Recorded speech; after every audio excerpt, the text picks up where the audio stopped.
Porque assim, nós precisamos contemplar o coração do noivo. Vamos ler João, capítulo 17. O texto base é versículo 24, mas nós vamos ler para te relembrar algumas coisas que nós falamos a semana passada. João 17 é a oração de Jesus. Não é o momento de oração. É importante que você entenda isso. É a oração de fato de Jesus. O que Jesus está colocando para o Pai. Eu disse no domingo passado o quanto precioso é esse texto. Porque não existe nenhum outro texto na Bíblia que fala das petições de Jesus, do que estava no coração de Jesus. E esse texto aqui fala exatamente do que estava no coração de Jesus. Ele fala daquilo que são os anseios do coração de Jesus. E aí pensar que os anseios do coração de Jesus, eu sou e você é, né? Fala para o seu irmão que está do seu lado, você é. Diga para ele assim, a preocupação maior. Talvez a palavra não seja preocupação, né? Talvez essa não seja a palavra, seja um anseio maior, o desejo maior. É isso, desejo maior. Nós somos. Então, João, o próprio Jesus vai dizer que nascido de homem, ninguém, olha só, irmãos. O próprio Jesus vai dizer que nascido de homem, ninguém nessa terra será maior do que João. Por quê, irmãos? Já parou para pensar? Porque Jesus faz uma declaração tão forte a respeito de João? Porque João só contemplava o Filho. Você sabe que João é aquele que vem abrindo o caminho, que é tido como louco, que clama no deserto, e é aquele que vem anunciando, é aquele que não quer tocar naquilo que é de Jesus. Quando eles tentam colocar João num lugar que não é de João, João diz assim, não, eu batizo com água, mas virá um após de mim que batizará com fogo. Pastor, o que o senhor está dizendo isso? Que uma das formas de a gente conseguir contemplar o coração de Jesus é entender que a glória dele, a Shekinah dele não pode ser tocada. Você entende isso?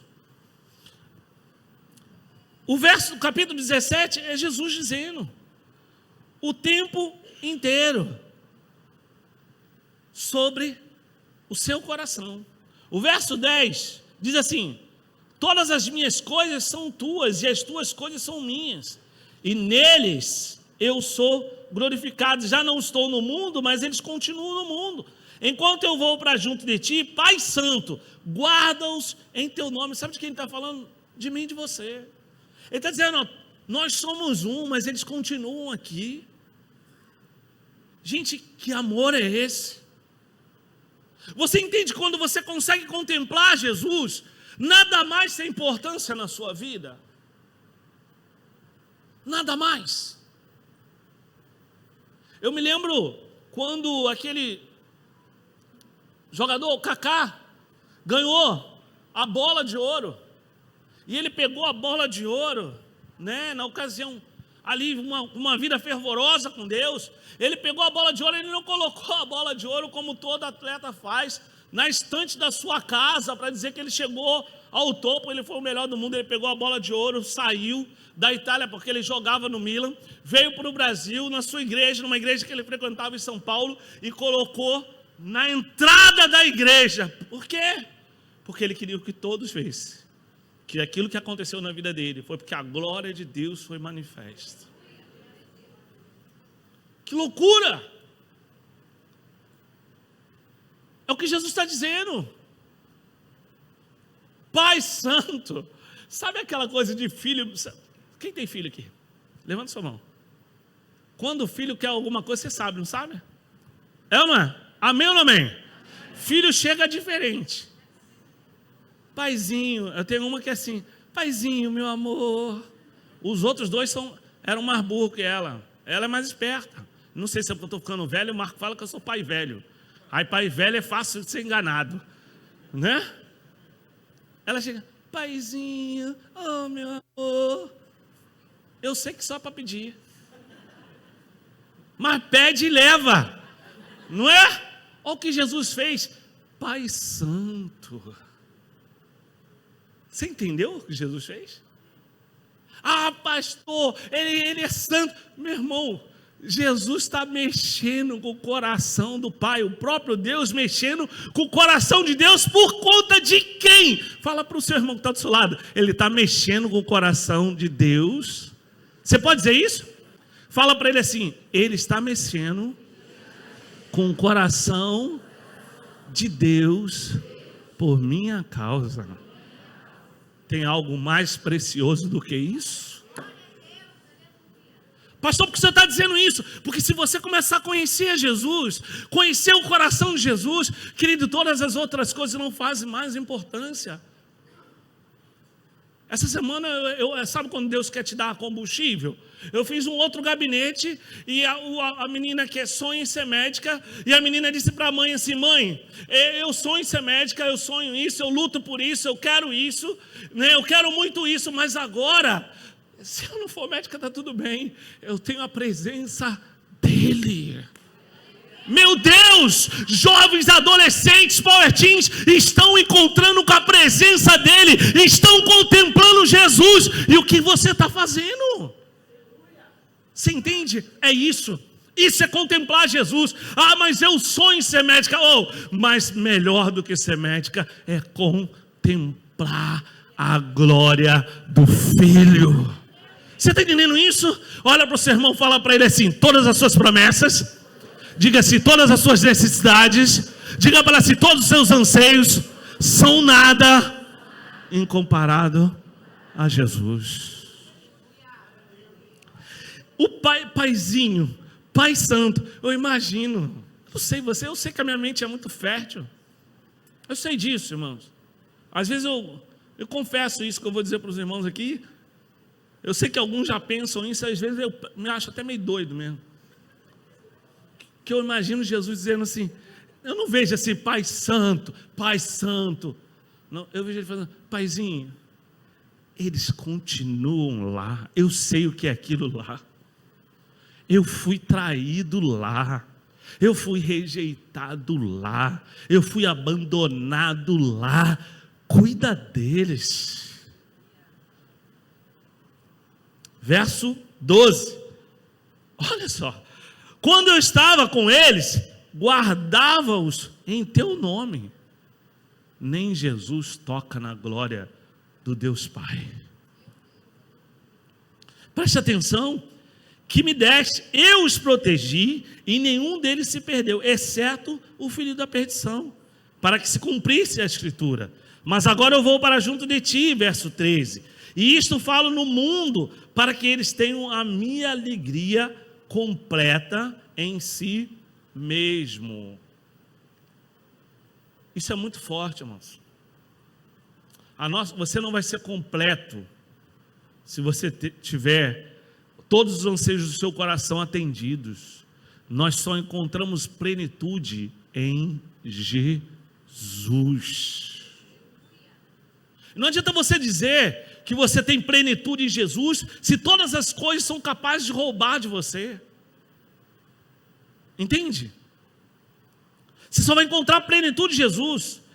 Verso 15, não peço que os tire do mundo, mas que os guarde do mal. Eles não são do mundo, como eu também não sou.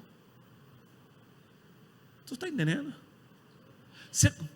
Quantos leram João 17 essa semana em casa? Irmão, se você não leu, pega e fala assim: Senhor, falou muita coisa lá, mas eu quero que o Senhor se revele a mim. Senta num cantinho, esquece tudo, pega João 17 e vai ler. Fala assim: Senhor, eu quero entender na entrelinhas o que estava no teu coração naquele momento. É assim que eu leio a Bíblia. Eu não leio a Bíblia, sabe, o texto, as sentenças, os parágrafos. Eu leio tentando entender o que estava no coração. Porque a letra é muito fria, né? A letra é muito fria, você não consegue dimensionar o que a pessoa está vivendo. Você consegue ter uma ideia, mas assim, Quando a gente olha para esse texto, a gente está vendo a preocupação de Jesus. Como está o coração de Jesus? Verso 20, não peço somente por estes, mas também por aqueles que vierem a crer em mim, por meio da palavra que eles falarem. Ele está dizendo que nós temos um papel a cumprir quando nós somos acolhidos por Deus, quando nós conseguimos contemplar a Deus, a fim de que todos sejam um como tu, o Pai, está em mim e eu em ti, e também eles estejam em nós, para que o mundo creia que tu me enviaste. Pai, verso 24, a minha vontade é que onde eu estou, também estejam comigo, e os que me deste, para que vejam a minha glória, a que me conferiste. Só até aí, eu quero ficar só com a parte B, para que vejam a minha glória. A pergunta é, meus lindos, por que Jesus quer que nós vejamos a glória dele? Para você ser considerado o mais poderoso da terra? O mais santo? Tem gente que quer dons espirituais. Não, porque eu quero ser como Pedro, né? Eu quero ser como Paulo. Mas a pergunta é, você quer ver Jesus como Pedro viu e como Paulo viu? Alguma coisa aconteceu quando Paulo viu Jesus. Então Saulo, o que foi o que aconteceu? Eu não estou falando da cegueira, eu estou falando o que ele viu em Jesus. Você quer ver Jesus? É sobre isso, irmãos. É sobre contemplar Jesus. O que Saulo viu que mudou? O que esses homens viram? O que Pedro olhou no olhar de Jesus quando ele, após negar Jesus passa com os guardas sacerdotais para ir para a casa de Caifás, para a prisão na casa de Caifás. O que ele viu no olhar do mestre? O que ele viu? Eu não posso dizer para você que ele viu rejeição porque ele não encontrou, ele não viu decepção porque ele não encontrou, mas eu imagino, porque foi a mesma coisa que eu encontrei no olhar de Jesus, quando eu me converti, há muitos anos atrás, um amor inexplicável, algo que te constrange, que você não sabe descrever, sabe aquelas coisas que você não sabe descrever? Pastor, mas o que aconteceu? Eu imagino quando você chegar no céu e falar para si, Paulo, o que você viu? Cara, eu não consigo descrever, só que foi algo tão profundo que mudou a minha vida. É por isso que Jesus quer que você contemple a glória dele. E contemplar a glória de Jesus não é contemplar os seus feitos. Anote isso. As pessoas acham que paralítico andar é a glória de Jesus. Irmão, escute. Contemplar a glória de Jesus é contemplar o coração dele. Você enxerga ele? Ah, pastor, eu enxergo. Olha, eu trabalho, eu sou isso, eu sou aquilo. Sabe, quem é grato por alguém, às vezes está até precisando de uma situação, mas ele fala assim, eu não tenho nem coragem de pedir por tudo aquilo que ele já me fez. E não tinha obrigação. Porque com Jesus a gente é diferente. Porque a gente ainda não contemplou quem ele é. Nós ainda não vimos quem ele é. Quem viu não fica ensandecido, querendo que as suas necessidades sejam atendidas. Quem contemplou só quer estar perto. Só quer estar perto. É isso que ele está dizendo. Sabe o que ele estava dizendo? Pai, eles precisam contemplar. Que eles possam contemplar a minha glória, que eles possam ver a revelação de quem eu sou. Sabe o que é, irmãos? Eu vou pedir que você abra um texto aí, que eu preciso ler esse texto para você compreender o que nós vamos falar melhor. Está em Amós. Sabe o que Jesus estava dizendo? Jesus não estava querendo que as pessoas olhassem apenas para ele. Jesus estava dizendo para o Pai, olha Pai, quando eles conseguirem me contemplar, eles vão conhecer quem tu és. Nós sabemos que tudo gira em torno do Pai. Não que o Filho não tenha importância, o Pai e o Filho são um. e o Espírito um. Você sabe que há uma questão triuna aí, e a gente não vai entrar nesse mérito agora, mas eu queria fazer você entender nesta manhã que a sua relação, sabe, na sua vida de uma forma geral vai mudar, você vai se tornar alguém inabalável quando você conseguir contemplar Jesus. Pastor, quando isso vai começar a acontecer? Tudo muda.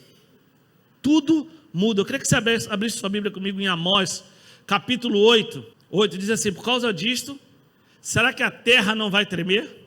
Então não estarão enlutados todos os seus moradores da terra, e se levantará como o Nilo, e será agitada, e abaixará como o rio do Egito.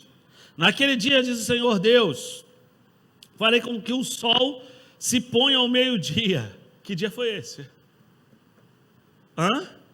E com que a terra se cubra em trevas em pleno dia. Que dia foi esse? Transformarei as suas festas em luto e todos os seus cânticos em lamentações. Vou fazer com que todos vistam roupas feitas de pano de saco e rapem a cabeça, e farei com que isso seja como luto para o filho único, luto cujo fim será como o dia de amargura. Eis que vem dias, e esse texto que eu quero que você guarde no seu coração, diz o Senhor, em que enviarei sobre a terra fome, não de pão e sede. A igreja está com fome da palavra. Hoje o altar está sendo corrompido com palavras que a gente quer ouvir. Não tem relação com o pai sem que antes tenha relação com o filho. Não tem benefício do céu sem que antes tenha renúncia na terra. Não tem bênção, a unção, sabe, o poder da ressurreição sem que antes tenha a cruz e a rejeição. Não há como andar com Jesus sem pagar um preço. Não existe. Não existe. Não existe eu venho e eu faço e está tudo certo, e passo a vida inteira fazendo tudo o que eu quero. Não existe eu realizo as minhas vontades e digo que são as vontades de Deus para a minha vida, sabendo que não são as vontades de Deus para a sua vida, e está tudo certo. Isso já passou. Essa profecia já se cumpriu, e parece que ela se repete nos nossos dias. Foram 400 anos de silêncio. 400 anos sem que alguém falasse de Deus. 400 anos sem que um profeta se levantasse para falar de Deus. 400 anos sem a referência da Shekinah de Deus na terra. Sem a arca, sem a presença, sem nada de Deus. Isso quer dizer para mim e para você, isso é um alerta grave, que a igreja pode viver sem a glória de Deus e achar que está fazendo algo para Deus. E quando eu digo igreja, eu não estou falando desse lugar não. Eu estou falando de você. Eu estou falando de você. Você pode passar a sua vida inteira achando que você está falando de Deus, vivendo de Deus, e você não está vivendo. Tem renúncia? Quantas vezes alguém te olhou de lado? Alguém precisa te olhar de lado, irmão. Crente de verdade, não estou dizendo por conta da tua soberba e altivez, que tem crente, né, que eu vou te falar, irmão. O diabo fala assim, eu vou aplaudir, porque ele é mais soberbo do que eu. Estou te falando. Estou te falando. E você sabe muito bem disso. Não estou falando disso.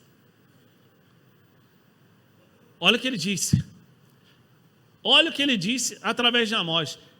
Eis que vem dias que enviarei fome sobre a terra, não de pão, e sede, não de água, mas de ouvir as palavras do Senhor.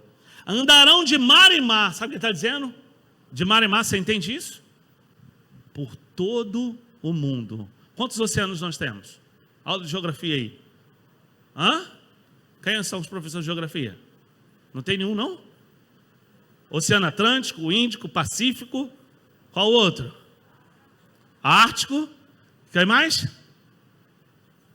Pelo menos aí alguns a gente lembrou, né? Mas imagina, de oceano a oceano. Ele está dizendo que nós vamos andar por toda parte do mundo à procura de ouvir palavra, e nós não vamos ter palavra. Pastor, isso não está acontecendo, tem igreja em todo lugar do mundo. Tem igrejas e igrejas. Igrejas e igrejas. Eu não estou aqui para falar de igreja, mas tem igrejas e igrejas. Andarão de mar a mar, do norte até o oriente, correrão por toda parte, procurando a palavra do Senhor, mas não a acharão. Presta atenção. Sabe o que está dizendo aqui? Amós está dizendo do período antes da chegada de Jesus. Ele está dizendo de um período antes da chegada de Jesus. E quando a gente olha para isso aqui, você fala assim, também esses caras, né? Olha como eles eram antes da chegada de Jesus, para ver se não tem uma mera semelhança com os nossos dias, com os dias que nós estamos vivendo. Eles queriam o Messias, mas eles não queriam o Filho. Você entende? Estão esperando até hoje o Messias, porque eles não querem o Filho. Eles nunca contemplaram o Filho. O Filho passeou, o Filho fez maravilhas, o Filho colocou multidões para serem curadas, sendo transformadas, mas eles não querem o Filho, eles querem o Messias. Se é que você está me entendendo? Eles esperam o Messias, o guerreiro, o que vai libertar, o que está na cabeça deles, mas o Filho está aí.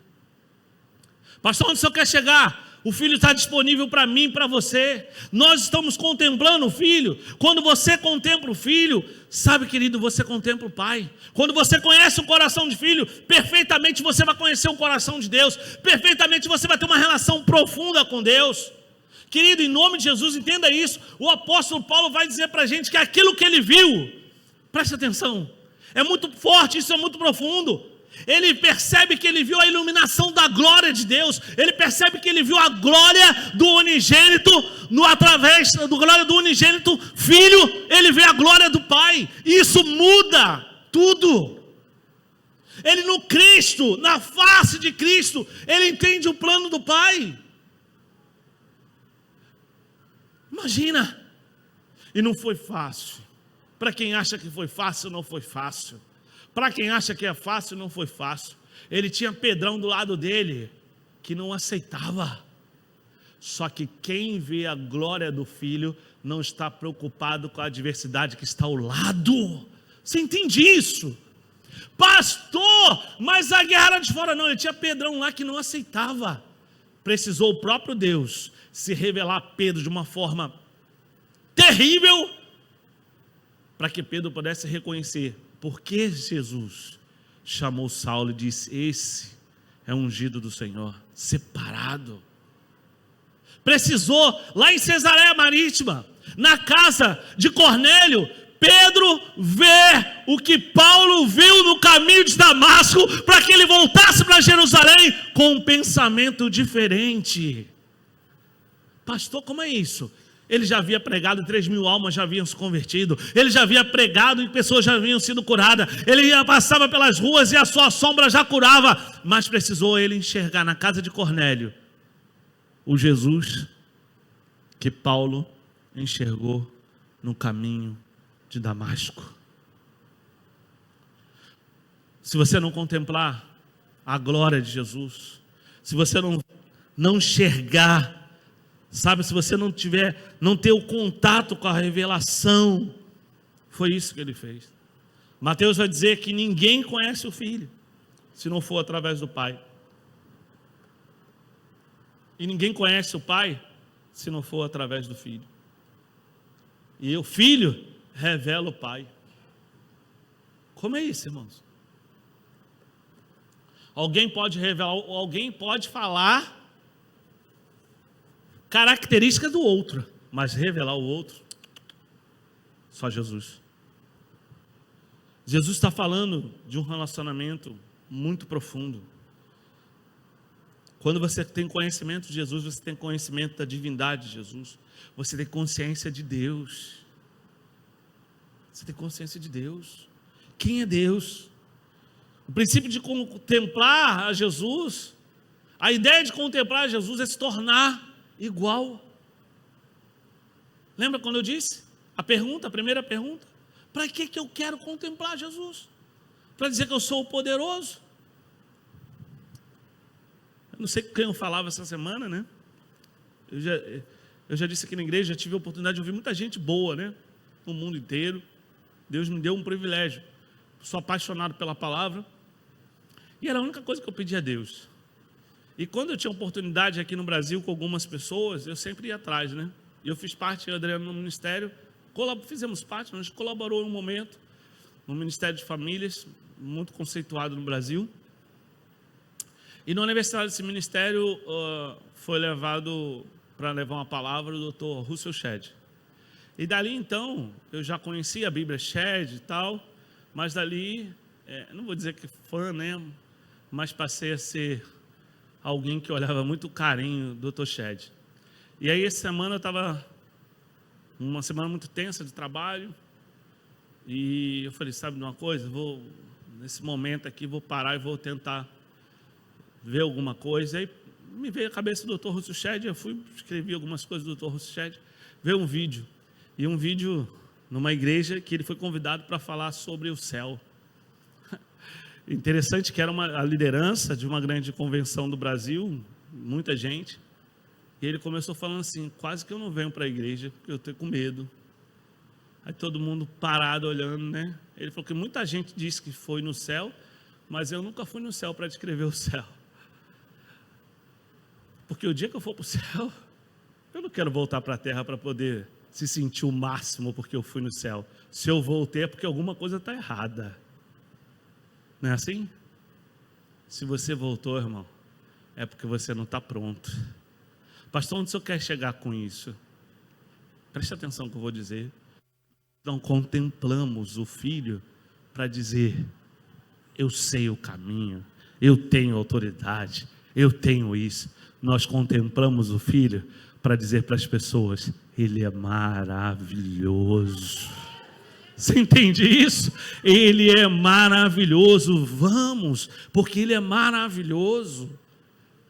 O que Ele está nos chamando, gente, não é para ser a igreja mais fervorosa, a mais poderosa, a que mais cura, a que mais liberta, a que mais visita, a que mais isso, a que mais aquilo, a que mais aquilo outro. Não, para ser a igreja que mais ama, que mais tem o coração de Jesus, que mais está desejosa a ensinar as pessoas a ir até Jesus. Qual o nosso papel, irmãos? Nosso papel é todos nós gostamos do santuário cheio, isso é legal. Nós gostamos de pessoas, nós somos seres relacionais. Mas o nosso papel é dizer assim, ei, tem um caminho, eu conheci. Era isso que Paulo fazia.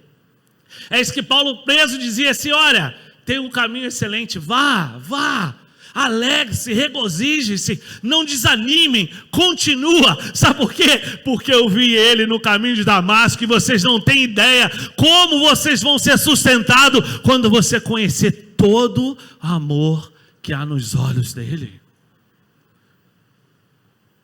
Quantos já contemplaram Jesus?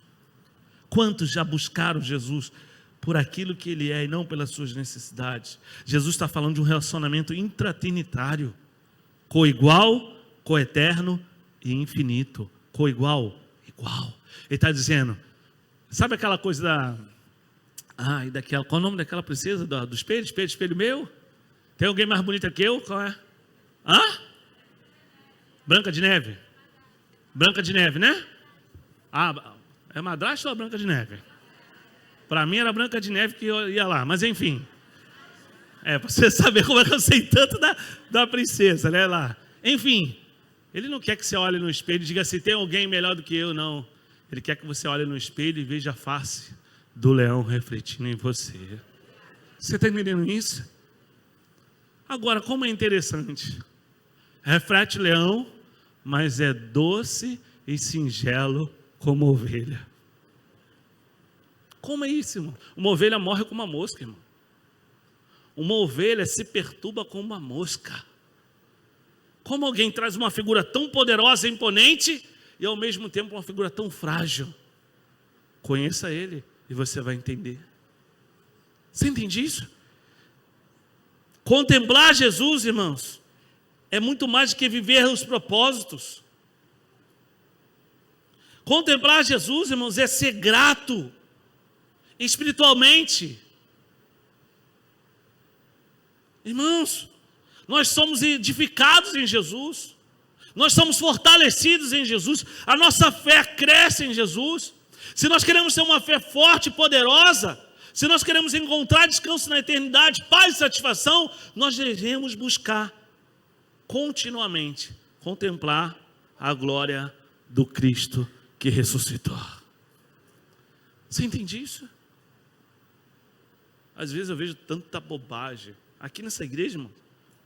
Tem tanta bobagem, tanta infantilidade, tanta meninice, gente que perde tempo falando mal do outro, gente que perde tempo multiplicando fofoca. Gente, meu irmão, para!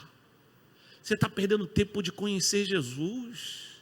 Para com alguém e começa a falar do que você viveu com Jesus, você vai ver que uma atmosfera de glória vai tomar conta da vida de vocês. Ah, mas fulano assim, Beltrano assado. Você já faz pré-julgamento das pessoas. Começa, cara, a falar do amor de Deus. Você vai ver como Deus vai começar a mover. Quem não tiver nesse ambiente vai sair, porque o inferno não suporta a glória do Filho, irmãos. Ninguém suporta. Diz as Escrituras, você leu aqui comigo, Amós já profetizava, Amós já dizia, aquele dia, na manhã, durante o dia vai se transformar em noite, eles vão ver trevas durante o dia, a festa vai acabar, porque o rei vai reinar em glória. E foi isso que Jesus fez no Gólgota. Jesus não foi simplesmente derrotado, ele venceu todo o mal e definitivamente nos colocou no plano celestial. Você entende isso? Olha para o seu irmão e fala para ele assim, você pode até não querer.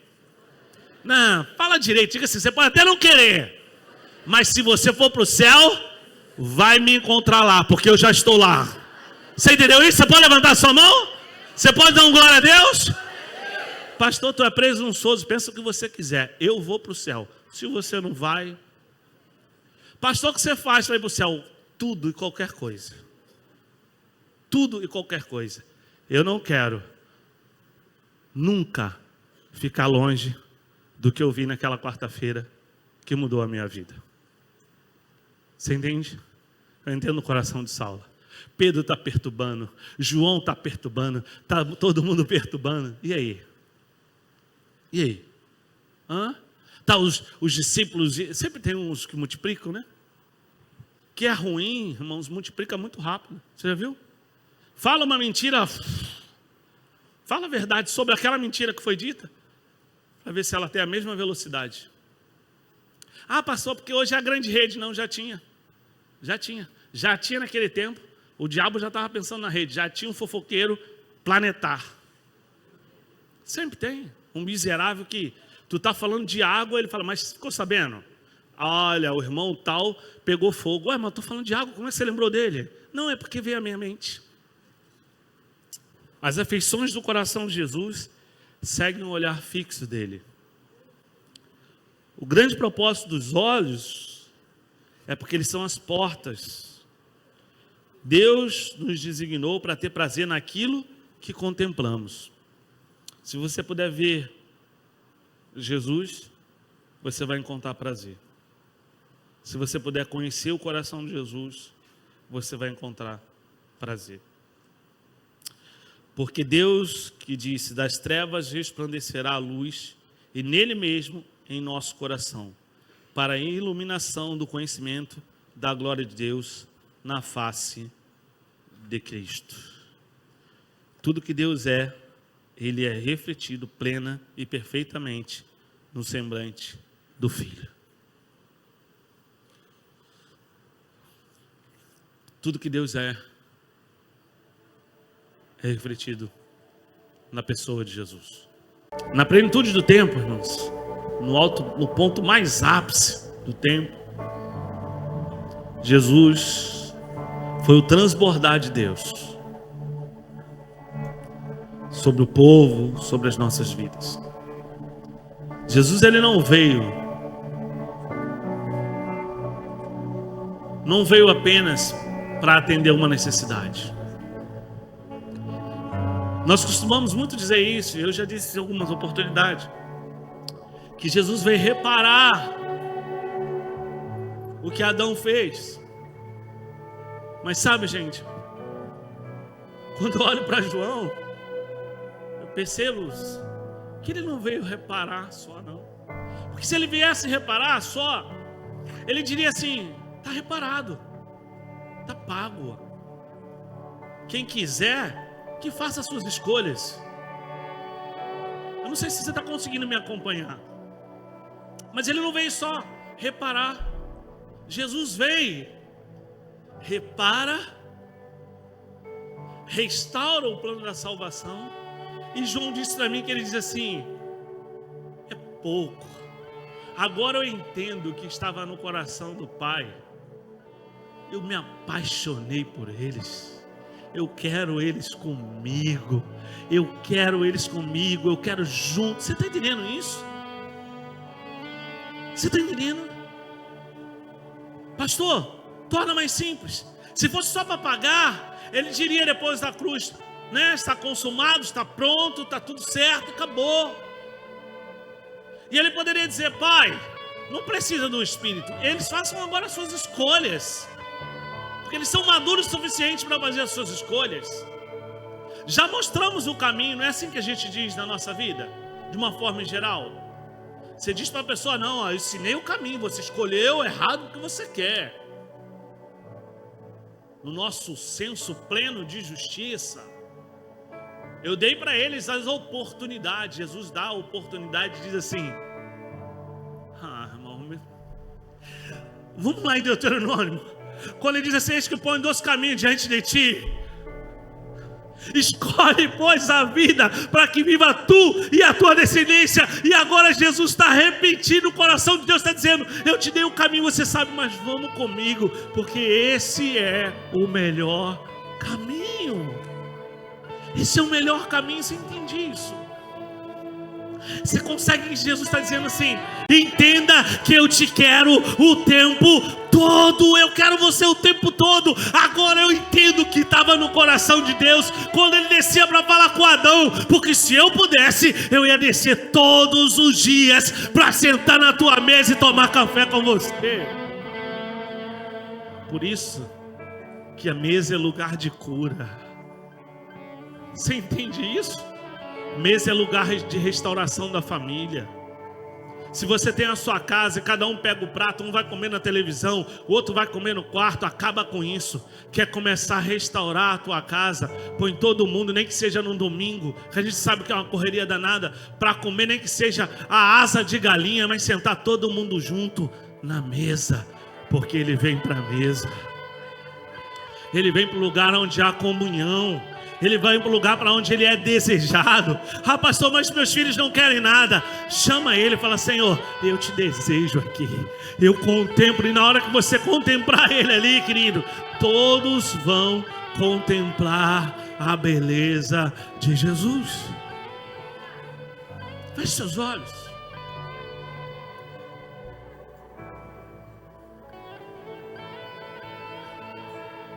Horas terríveis. Horas jamais vistas pela humanidade. Horas jamais vistas pela humanidade.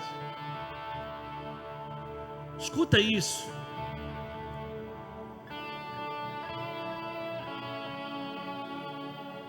Horas jamais vistas pela humanidade. Não houve na história da humanidade um ato mais terrível provocado pelo homem do que foi provocado em Jesus.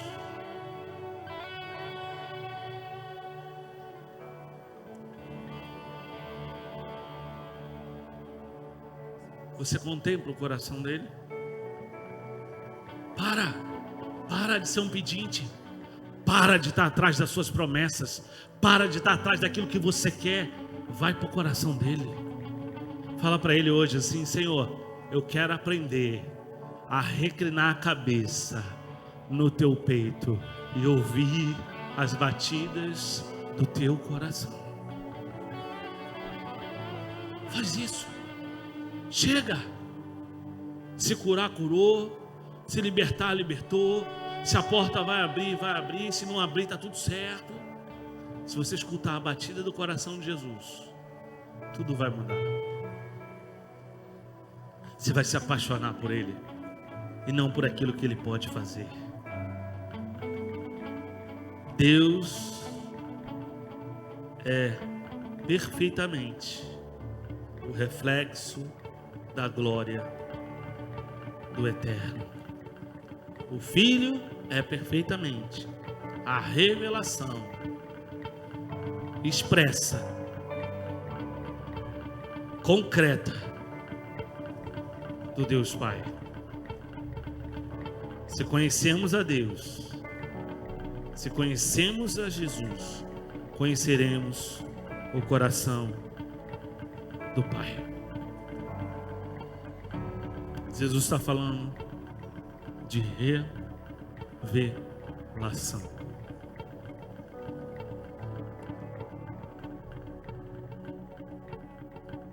O Pai revelou a sua soberania, o seu amor, o seu poder e a sua graça no Filho Jesus. Como estão os seus olhos? Esse é um sinal. Esse é um sinal de que alguma coisa está errada. Quando os nossos olhos só veem o que é mal, é sinal que os nossos olhos ainda não viram a face do Eterno. Porque quando os nossos olhos ver a face de Jesus, tudo será diferente.